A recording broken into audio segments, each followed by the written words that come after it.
नमस्कार दोस्तों, आज की इस वीडियो में मैं आप लोग को डायरेक्ट साइड से दिखाने वाला हूं कि किस तरीक़ा से मिस्त्री मकान मालिक को चूना लगाता है और उसके साथ साथ जहां पे कम खर्च में आपका काम हो सकता है वहां पे ज़्यादा खर्चा करवाते हुए भी आपका घर को मजबूती से वो खिलवाड़ करता है।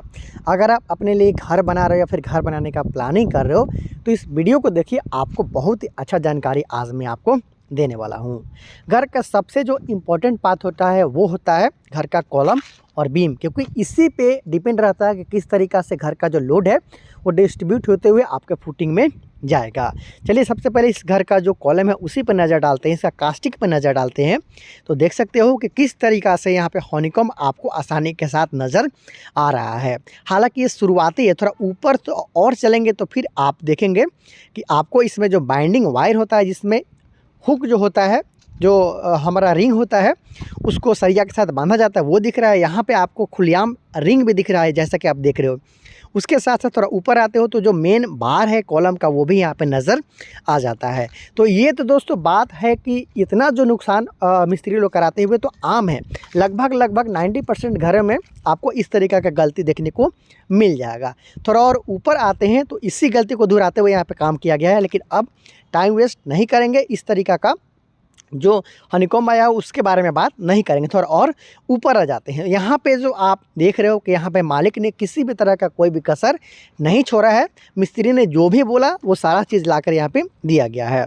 यहाँ तक का सरिया की बात कर लिया जाए तो यहाँ पे देख सकते हो कि 6 सरिया के साथ इस कॉलम को बनाया जा रहा है। और जो 6 सरिया है वो 16 mm का है। जी हाँ दोस्तों, 12 नहीं है, 16 mm का सरिया यहाँ पे उपयोग किया जा रहा है। मालिक की तरफ से भरपूर कोशिश किया जा रहा है कि उनका जो घर है वो मजबूत बने, लेकिन सारा चीज़ देने के बावजूद भी आप देख पा रहे हो कि इस घर का जो कॉलम है उसका साइज़ का बात कर लिया जाए तो सिर्फ 10 इंची बाई 10 इंची का ही मिस्त्री ने यहाँ पे बनाया हुआ है। 10 इंची बाई 10 इंची का जो कॉलम है उसमें आपको मैक्सिमम 4 सरिया का प्रयोग ही करना चाहिए। ऐसा नहीं है कि आप ज़्यादा सरिया लगा दोगे, ज़्यादा मोटा सरिया लगा दोगे तो जो आपका घर होगा वो काफ़ी मजबूत हो जाएगा। ऐसा बिल्कुल भी नहीं रहता है। ये इस तरीक़ा से डिज़ाइन किया जाता है कि जो उसमें कंक्रीट है उसका अनुपात और जो सरिया का अनुपात है उसको देखते हुए डिज़ाइन किया जाता है। तो 10 इंची बाई 10 इंची में आपका जो कॉलम रहता है उसमें 4 सरिया के साथ ही आपका काम आसानी के साथ चल सकता है। लेकिन यहाँ पे 6 सरिया दिलवाया भी है मिस्त्री ने, उसके साथ साथ किस तरीक़ा से काम कर रहा है ये आप लोगों ने देखा। दोस्तों, कभी भी आप अपने लिए घर बनाने की सोच रहे हो या फिर घर बनवा रहे हो तो आपको सबसे पहले कॉलम और बीम के बारे में सोचना चाहिए कि किस तरीके से आप घर बनाओगे कि आपका कॉलम मजबूत, टिकाऊ और उसके साथ साथ जो आपका घर बनेगा वो सुंदर होगा। तो अगर आप इस तरीके से काम कराओगे तो आपको तो ये मिस्त्री को अगर बोलिएगा कि इस तरीक़े से हनीकॉम्ब आ गया है, यहाँ पर सरिया दिख रहा है, तो वो डायरेक्ट आपको बोल देगा कि प्लास्टर में इसको मेकअप कर देंगे।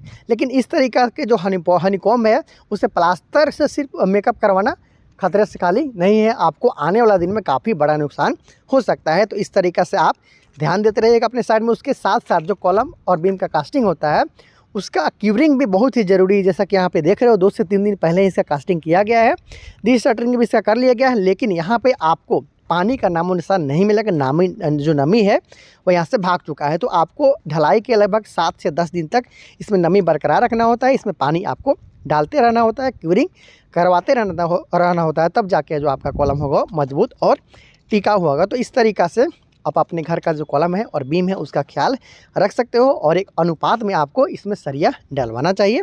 और कभी भी हनीकॉम्ब आए तो उसको जल्द से जल्द आपको उसको निवारण करना चाहिए। अगर ज़्यादा हनीकॉम्ब आ गए हैं तो उसको फिर से रिकास्ट करवाना चाहिए। तो मिलते हैं अगले वीडियो में, तब तक ले दीजिए इजाज़त। नमस्कार।